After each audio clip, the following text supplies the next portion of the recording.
Amazing morning everyone! Ako po ang inyong nag-iisang Barley Queen, si Miss Maritoni Fernandez. Kaya po ako gumagawa ng video ngayon is dahil dumating po sa aking atensyon na meron tayong mga slight problems sa mga bumibili ng ating mga products, lalong-lalo na po yung ating amazing pure barley na 100% galing sa Australia. Ako po ay inyong nag-iisang sole supplier at ako po ang naniniguro na ang ating barley ay nanggagaling sa walang ibang lugar kung hindi ang ating beautiful, 100% organic, GMO-free na farm sa Australia.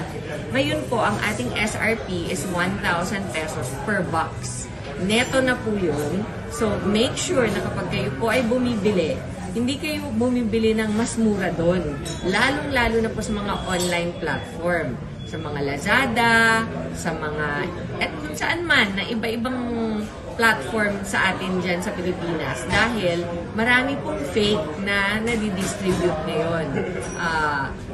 Ang sasabihin ko lang po sa inyo is importante na kapag bibili po kayo ng produkto natin, hihingan nyo po ang mga distributor ng ID. Dahil lahat po ng legitimate distributor ng IM Worldwide, meron po silang identification na pwedeng ipakita sa inyo na sila po ay tunay at miyembro talaga ng IM Worldwide.